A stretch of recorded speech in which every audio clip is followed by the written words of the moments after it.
ఎన్ని సంవత్సరాలు కావచ్చు? 2 సంవత్సరాలు కదా. ఇప్పుడు గెలిచే సంవత్సరాలు అవుతుంది. ఏర్పడతలేదా? సర్పంచ్ కాడికి పోయి మొత్తుకుంటున్నా. అక్కడ కండకాడ ఉప సర్పంచ్ ఆయన కాడికి పోయి 4 సంవత్సరాల కిరాయి ఎవడవుతాడు? నాకేమొద్దులేదు. ఈ లాలింపులు బోలింపులు మాకు వద్దు కానీ ఇప్పటితో మీరు చనిపోయి మాయగాని. ఆ గ్రామంలో పంచాయతీ కార్యాలయం నిర్వహణకు ప్రభుత్వ భవనం లేదు.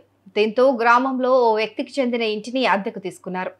గత కొన్నేళ్లుగా ఆ ఇంట్లోనే పంచాయతీ కార్యాలయాన్ని నిర్వహిస్తున్నారు. అయితే గత 4 ఏళ్లుగా ఆ ఇంటికి అద్దె చెల్లించడం లేదు.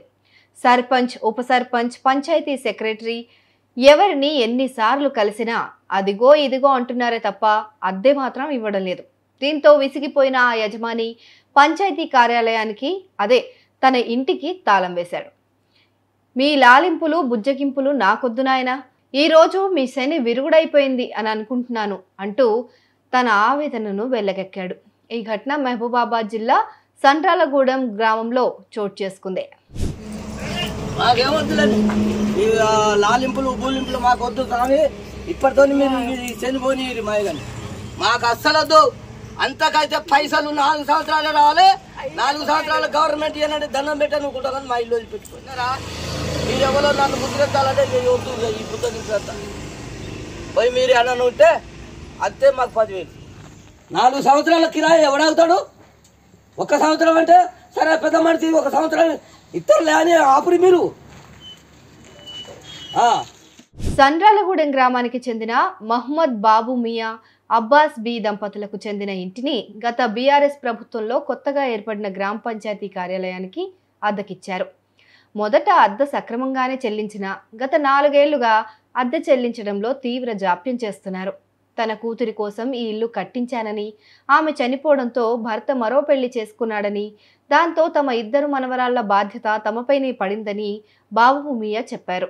ఈ ఇంటి అద్దె వాళ్ళ చదువులకు పనికొస్తుందని భావించానని, కానీ 4 ఏళ్ల పాటు అద్దె ఇవ్వకపోతే ఎలా అని ఆయన ఆవేదన వ్యక్తం చేశారు.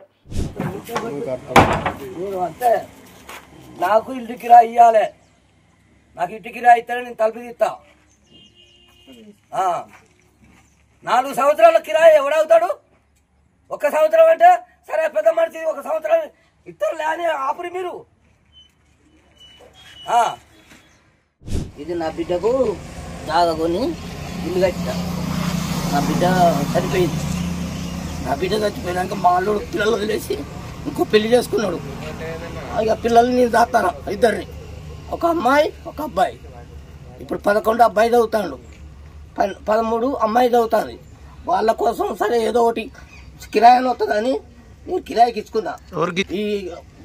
ఇది మన గ్రామ పంచాయతీ ఆఫీస్కి అడిగితే గ్రామ పంచాయతీ ఆఫీస్కు నేను కిరాయికి ఇచ్చిన. కిరాయికి ఇస్తే సరేనని ఒక తెలంగాణ ఉన్నప్పుడు ఒక 5 సంవత్సరాల పైసలు నాకు ఇచ్చారు. ఆ పైసలు అయిపోయింది. మళ్ళీ తర్వాతకు మళ్ళీ ఇల్లు గెలిచినాక అది తెలంగాణలో మళ్ళీ మరకడికి మళ్ళీ గెలిచినాక 5 సంవత్సరాలకు ఆ తెలంగాణ ఒక 5 సంవత్సరాలు ఇచ్చిర్రు. మళ్ళీ 5 సంవత్సరాలకు లక్ష్మయ్య గెలిచిండు. లక్ష్మయ్య గెలిచినాక ఆ లక్ష్మయ్య ఇత్తలే బాబు ఇత్తలే అన్నాడు. 1 నెల ఇచ్చిండు. తర్వాతకు ఈ సారు 1 నెల కొట్టిండు. 2 నెలలు అయిపోయింది. ఇప్పటికీ 6 సంవత్సరాలే నాకు 6 నెలలై 6 సంవత్సరాలే నాకు వచ్చినాయి. 4 సంవత్సరాలే రావాల. 2 సంవత్సరాలే వచ్చినాయి పైసలు. ఆ 2 సంవత్సరాలు ఒకసారి ఏమో లక్ష్మయ్య ఇచ్చిండు, ఓసారి సారు కొట్టిండు మా అబ్బాయికి. ఇది పరిస్థితి. 4 సంవత్సరాలు 4 సంవత్సరాల పైసలు ఎప్పుడు అడిగినా నేను చెక్ వేసినా నేను ఇది వేసినా అంటారు కానీ ఒక్కడు ఇచ్చేటోళ్ళు లేడు. నేను ఉప సర్పంచ్ కాడికి పోయినా లమ్మడైన కాడికి, తర్వాతకు ఈ సర్పంచ్ కాడికి పోయినా నిన్ను సార్ కాడికి తీసుకుపోతా అంటాడు. ఎన్నడు సార్ కాడికి తీసుకుపోడు. ఈయన కాడికి వచ్చి అడిగితే నేను కొద్దిగా లీవులు ఉన్నాను కొన్ని రోజులు అన్నాడు. ఆ తర్వాత ఇంకో ఎవరో వచ్చారు. ఆయన అడిగితే నాకు ఇప్పుడు నేను కూడా లీవుకు పోతాను, నేను లేదన్నాడు. ఇంటి తాళం వేసుకొని నా ఇంట్లో ఉండొద్దు, వాళ్ళు నా తాళం వేసుకుంటాను. నా ఇల్లుని నేను తాళం వేసుకొని నా ఇల్లుని నేను కాపాడుకుంటా. ఆ ఇల్లు అంతా ఖరాబ్ అయిపోయింది.